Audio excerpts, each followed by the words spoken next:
छात्र।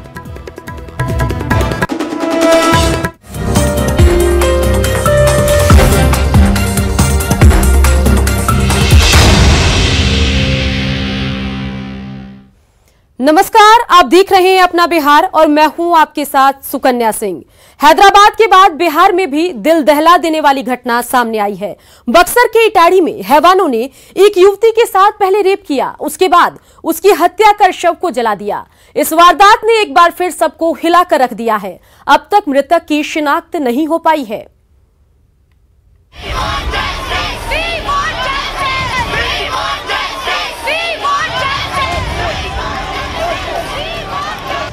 हैदराबाद में हुई हैवानियत को लेकर हर आंख में आक्रोश। देश के कोने कोने में क्रोध है। दरिंदगी के खिलाफ बेटियां इस बार आर पार की लड़ाई के मूड में हैं। पूरा देश उबल रहा है। जो भी अपराधी है उसके कठोर से कठोर दंड दिया जाना चाहिए। लेकिन दरिंदों की आंखों में खौफ खत्म हो चुका है। मंगलवार को बक्सर में हैदराबाद से भी ज्यादा हैवानियत की वारदात सामने आई है। हैवानों ने लड़की के साथ रेप किया, उसके बाद उसे सिर में गोली मार दी, फिर उसे जिंदा जला दिया। इसके बाएं साइड की कनपट्टी में एक गोली लगा हुआ है और उस एक कैविटी वो है, एक दाहिने साइड की कनपट्टी में एक कैविटी है। तो इससे स्पष्ट होता है कि गोली जो मारा गया है और गोली जो है बाहर निकल गया है और मौत के बाद इसे जो है जलाया गया है। इसलिए अभी हम इनको इन्वेस्टिगेट कर रहे हैं। लड़की के शव का पोस्टमार्टम करने वाले डॉक्टर की माने तो रेप के बाद लड़की को करीब से गोली मारी गई। पोस्टमार्टम में दोनों कनपट्टियों पर जख्म के निशान मिले हैं। हत्या के बाद शव को दरिंदों ने जला दिया। लड़की जला है, कमर से ऊपर पूरी तरह जला हुआ है और पहचान में कुछ नहीं आ रहा है और नाम पता आसपास में सब पूछा गया, कहीं से कोई सुराग नहीं मिला है। पुलिस क्या कार्रवाई कर रही है? पुलिस जो अपना प्रक्रिया है कर रही है। जाहिर तौर पर पहले हैदराबाद और अब बक्सर में एक बेटी के साथ हुई हैवानियत ने सबको हिलाकर रख दिया है। फिर से वो सवाल सुलग उठे हैं जो हैदराबाद की बेटी की राख से उठ खड़े हुए थे। इटाड़ी थाना में एक लड़की के साथ दुष्कर्म किया और उसके बाद गोली मार दिया और गोली मारने के बाद उसको जला दिया। इतना माने दुख की बात है, इतना माने हम क्या कहे कि इसमें प्रशासन क्या कर रहा है कुछ समझ में नहीं आ रहा है। सड़क से लेकर संसद तक बेटियों की सुरक्षा को लेकर संग्राम मचा हुआ है। दरिंदों की लिंचिंग तक की मांग होने लगी है। I think these kind of people need to be brought out in public and lynched. लिहाजा बेटियां जवाब मांग रही हैं कि आखिर कब तक वो डर के साए में सांस लेने को मजबूर रहेंगी। न्यूज़ 18 के लिए बक्सर से पुष्पराज के साथ पटना से ज्योति मिश्रा की रिपोर्ट। बक्सर की निर्भया कांड के बारे में कुकुड़ा गांव के लोग कुछ नहीं बता पा रहे हैं, लेकिन इस घटना के बाद पूरा गांव सख्ते में है। न्यूज़ 18 की टीम उस जगह पहुंची जहां हैवानों ने बिहार की निर्भया को जलाया था। ग्राउंड जीरो से पूरे मामले को बता रहे हैं हमारे सहयोगी पुष्पराज। न्यूज़ 18 की टीम फिलहाल खड़ी है उस जगह पर जहां अपराधियों ने लड़की को जलाया है। हम आपको वो जगह दिखाते हैं, वो गांव दिखाते हैं, वो स्थल दिखाते हैं जहां ये घटना घटी है। आपको बता दें कि बक्सर के इटाड़ी थाना क्षेत्र के कुकड़हा गांव का ये बधार है और जहां अपराधियों ने लड़की पर पेट्रोल डाल करके उसे जलाया है, जिसके बाद इस लड़की की मौत हो गई है।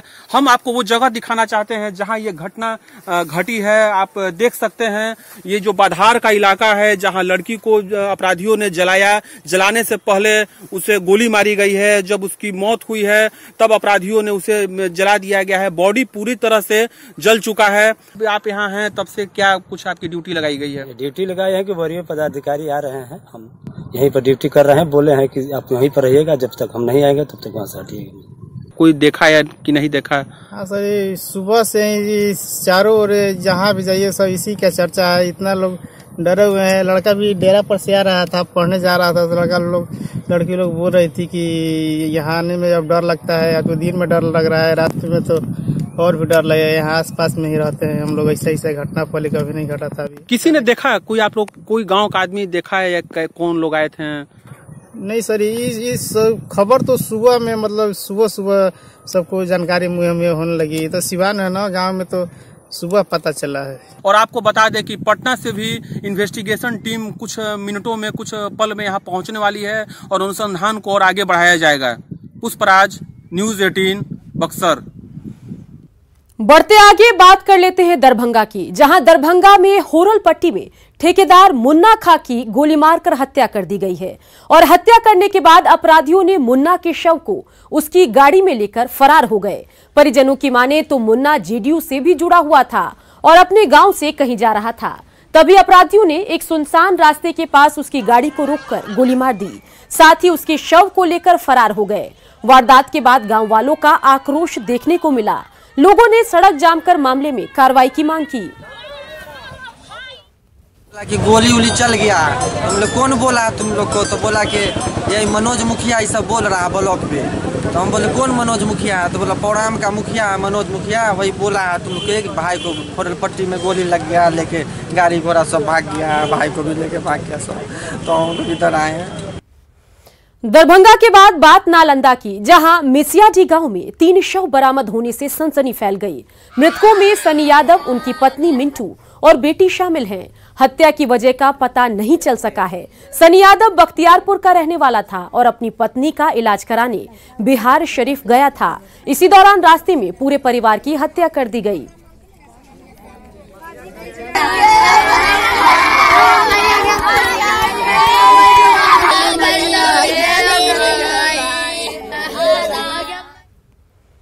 बढ़ते आगे बात कर लेते हैं समस्तीपुर की, जहां समस्तीपुर के पूसा केंद्रीय कृषि विश्वविद्यालय परिसर में अपराधियों ने लूट की बड़ी वारदात को अंजाम दिया।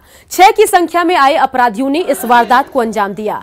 अपराधियों ने पेट्रोल पंप के कर्मचारी को इस दौरान गोली मारी है। गंभीर रूप से घायल कर्मचारी को अस्पताल में भर्ती कराया गया है। अभी तक ये पता नहीं चल पाया है कि अपराधियों ने पेट्रोल पंप से कितनी रकम लूटी। गोली बार कर दिया, हमको आया, हमको महिला छीन लिया। 8 दिन मेरे पहले में था, छीन लिया। अब जब मेरे हथियार में है, बोला चाबी लाओ, चाबी नहीं, इसी कारण गोली मार। कुछ अपराध कर्मी आए थे मोटरसाइकिल पर सवार होकर और उन्होंने लूट का कोशिश किया, तो वहाँ के स्टाफ लोगों के द्वारा विरोध किया गया, तो इन लोगों ने 2 लोगों को गोली मार दी है और अपराधियों की पहचान कर ली गई है और जिले में हम लोग टीम को बिठा के हमें छापेमारी कर। बात पश्चिम चंपारण की, जहां से नीतीश कुमार की जल जीवन हरियाली यात्रा की शुरुआत हुई। नीतीश ने लोगों से पर्यावरण संरक्षण की अपील की, साथ ही अगले साल 19 जनवरी को मानव श्रृंखला में शामिल होने की अपील की।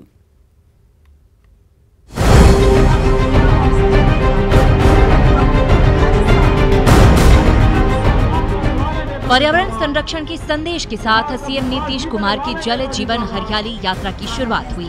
मकसद है पर्यावरण संतुलन के लिए लोगों में जागरूकता फैलाना।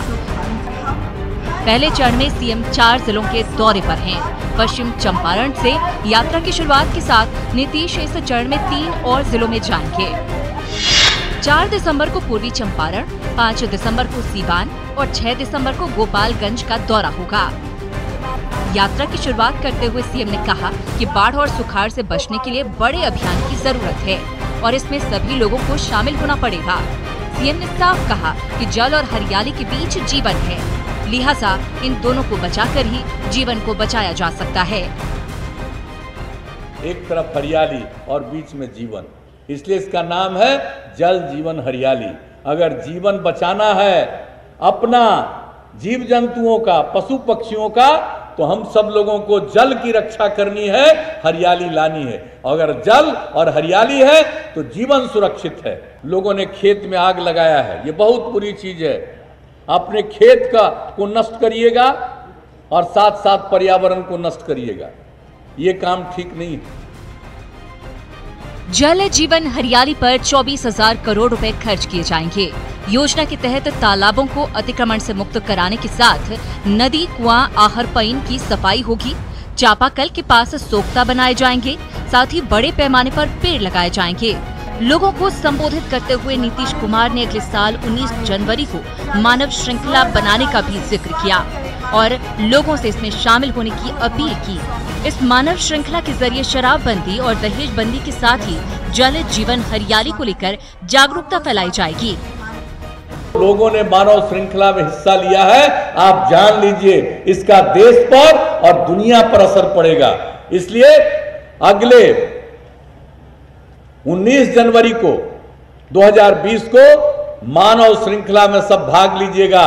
जल जीवन हरियाली अभियान के पक्ष में, शराबबंदी और नशा मुक्ति के पक्ष में और दहेज प्रथा और बाल विवाह के खिलाफ में वो मानव श्रृंखला बनाइए और उस मानव श्रृंखला का हिस्सा बनिएगा। आज हम पहली बार इस यात्रा में निकले हैं, आपसे ये अनुरोध करने आए। योजना पर 24,000 करोड़ रुपए खर्च होंगे। सीएम ने लोगों से ऊर्जा के साधनों के संरक्षण की अपील भी की। साथ ही साथ निश्चय योजना का जिक्र किया। यात्रा के दौरान नीतीश कुमार सरकार की योजनाओं की समीक्षा भी करेंगे। साथ ही अगले साल चुनाव होने हैं, ऐसे में यात्रा के जरिए जनता के सियासी मूड का भी पता चल जाएगा। बगहा से मुन्ना राज के साथ अमित सिंह की रिपोर्ट। चलिए अब बात कर लेते हैं आरजेडी की, जहां लालू प्रसाद एक बार फिर आरजेडी के राष्ट्रीय अध्यक्ष बनने जा रहे हैं। लालू की गैर मौजूदगी में बेटे तेजस्वी ने नामांकन पर्चा भरा। जेल में होने की वजह से लालू यादव ने खुद नॉमिनेशन नहीं किया। पार्टी अध्यक्ष पद के लिए कोई और उम्मीदवार नहीं है, जिससे लालू का अध्यक्ष बने रहना तय हो गया है।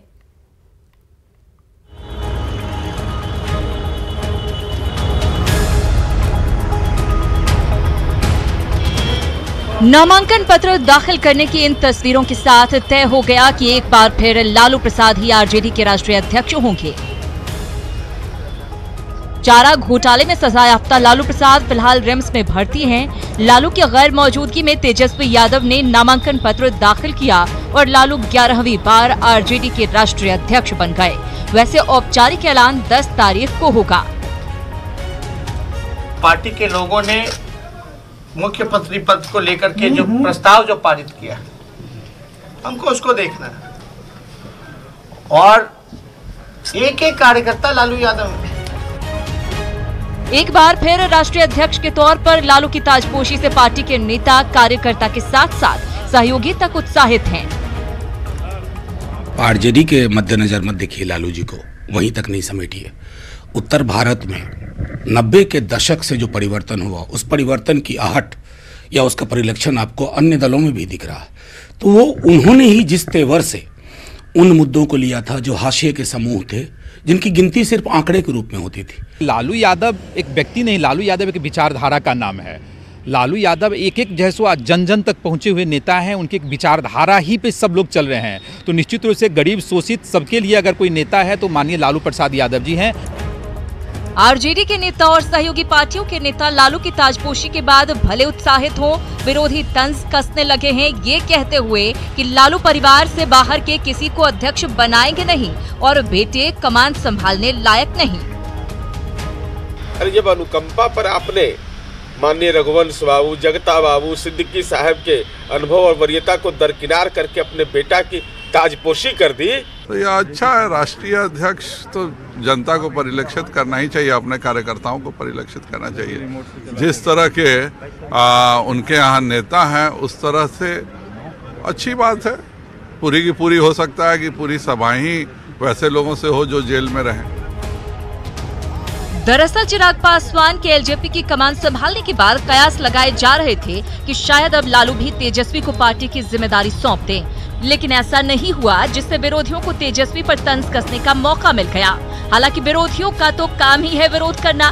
वैसे ये माना जाता है कि लालू राजनीति के मंझे हुए खिलाड़ी हैं और शायद लालू यादव को लगता है कि अगर वे खुद राष्ट्रीय अध्यक्ष रहेंगे तो पार्टी और परिवार को एकजुट करने में परेशानी नहीं आएगी। न्यूज़ 18 के लिए पटना से आनंद अमृतराज और दिल्ली से अमितेश की रिपोर्ट। चलिए अब बात कर लेते हैं पटना राजकीय नेत्रहीन उच्च विद्यालय के प्रिंसिपल की, जो नप गए हैं। छात्रों की मांग पर प्रशासन ने कार्रवाई की और हड़ताल पर छात्र नाराज चल रहे थे। इसी बीच बड़ी खबर आपको बता रहे हैं, जहां पटना राजकीय नेत्रहीन उच्च विद्यालय के प्रिंसिपल नप गए हैं और छात्रों की मांग पर प्रशासन ने कार्रवाई की है।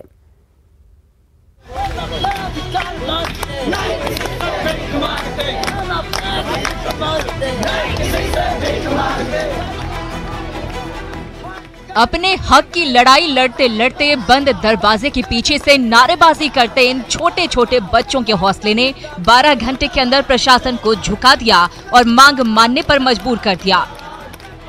दरअसल पटना के राजकीय नेत्रहीन उच्च विद्यालय कदमकुआं के छात्रों ने स्कूल में शिक्षा का स्तर खराब होने का आरोप लगाया। स्कूल के मेन गेट पर ताला जड़ दिया और खराब खाना देने के साथ साथ प्रिंसिपल पर और भी कई गंभीर आरोप लगाते हुए नारेबाजी करने लगे। पेपर में पढ़ा है क्या भाई क्या, रेडियो में सुना है क्या भाई क्या, टीवी में देखा है क्या भाई क्या अभी सुनाओ हाँ भाई हाँ, क्या हमसे सुनोगे हाँ भाई हाँ, क्या अभी सुनाओ हाँ भाई हाँ, बस कर मर गया भाई बस कर मर गया भाई बस कर मुर्दाबाद मुर्दाबाद मुर्दाबाद, ये बस कर मुर्दाबाद मुर्दाबाद मुर्दाबाद। छात्रों ने सुबह सवेरे प्रिंसिपल के खिलाफ मोर्चा खोला और शाम होते होते प्रिंसिपल को हटा दिया गया, लेकिन तब तक स्कूल में पठन पाठन पूरी तरह ठप रहा। यहाँ पे सर कंप्यूटर जो हमारे कंप्यूटर था, पहले तो शिक्षक नहीं है तो इसके कारण हमारा कंप्यूटर क्लास नहीं हो पाता था, लेकिन कंप्यूटर 2-3 सही था और अब वो एक भी कंप्यूटर सही नहीं है, सारा बेच दिया गया है। हालांकि छात्रों की नाराजगी के बाद प्रिंसिपल की तरफ से सफाई भी आई। प्रिंसिपल ने कहा कि कुछ लोग छात्रों को भड़काकर ये सब कुछ करवा रहे हैं। हल्ला बोली इसलिए हो रहा है कि 26 के लोगों ने रैली निकाला था कॉलेज वाला, national federation of the blind. उस रैली में बच्चों को मैंने जाने नहीं दिया। ये सरकारी संस्था है, अपने बच्चों को कैसे रैली में जाने देंगे? उन्हीं लोग के उस्कावे पर ये सब काम हो रहा है। लेकिन प्रिंसिपल की सफाई पर बच्चों की नारेबाजी भारी पड़ी और प्रिंसिपल विजय भास्कर को हटाकर पदभार स्कूल के वरीय शिक्षक को सौंप दिया गया, जिसके बाद छात्रों का गुस्सा शांत हुआ। उम्मीद है कि छात्रों की हड़ताल से बाधित पठन पाठन फिर से सुचारू रूप से चलने लगेगा। न्यूज़ 18 के लिए पटना से रजनीश की रिपोर्ट। देश रत्न डॉक्टर राजेंद्र प्रसाद की जयंती के अवसर पर बिहार विद्यालय परीक्षा समिति की तरफ से पटना के ज्ञान भवन में मेधा दिवस कार्यक्रम का आयोजन किया गया। इस अवसर पर 2019 के मैट्रिक और इंटर टॉपरों को सम्मानित किया गया। साथ ही बेहतर परीक्षा संचालन को लेकर पटना समेत 10 जिलों के डीएम और डीईओ को भी सम्मानित किया गया। बोर्ड की ओर से मैट्रिक के टॉप 10 छात्रों और इंटर के तीनों संकाय के टॉप 5 छात्रों को भी सम्मानित किया गया। इस दौरान मैट्रिक के प्रथम 3 टॉपरों को शिक्षा मंत्री कृष्ण नंदन वर्मा ने जहां 1-1 लाख रुपए और लैपटॉप देकर सम्मानित किया, वहीं द्वितीय स्थान प्राप्त करने वालों को 75,000 और तृतीय स्थान प्राप्त करने वालों को 50,000 रुपए का चेक और 1-1 लैपटॉप देकर सम्मानित किया गया। तो इन सब के बीच शिक्षा मंत्री ने जहां बोर्ड की तारीफ की, वहीं बिहार में शिक्षा में लगातार हो रहे सुधार को लेकर दावे भी किए। है कि बिहार बोर्ड द्वारा विगत कुछ वर्षों के अंदर कई प्रकार की नई आधुनिकतम तकनीक, परीक्षा प्रणाली में सुधार, संपूर्ण परीक्षा व्यवस्था में आमूलचूल परिवर्तन करते हुए ऐसे कई अन्य प्रयासों के फलस्वरूप आज उस मुकाम पर पहुंचा है जहां देश के अन्य बोर्डों के बीच यह अग्रणी बोर्ड के रूप में स्थापित हुआ है। मात्र 28 दिनों में परीक्षा परिणाम घोषित किया गया, जो पूरे देश में कीर्तिमान है। सीबीएसई, उड़ीसा बोर्ड, छत्तीस बोर्ड आदि स्थानों से पदाधिकारी यहाँ परीक्षा सुधार की जानकारी लेने आए थे। वे अपने राज्यों में भी इस सुधार को लागू करने वाले हैं। बिहार बोर्ड न केवल मैट्रिक और इंटर की परीक्षा लेती है, बल्कि टीटी, एसटीटी, डीएलएड आदि परीक्षाएं भी इनके द्वारा आयोजित की जाती हैं। बिहार बोर्ड में जो अभूतपूर्व सुधार हुए हैं, उसके लिए मैं बिहार बोर्ड के अध्यक्ष श्री अनंत किशोर जी को एवं उनके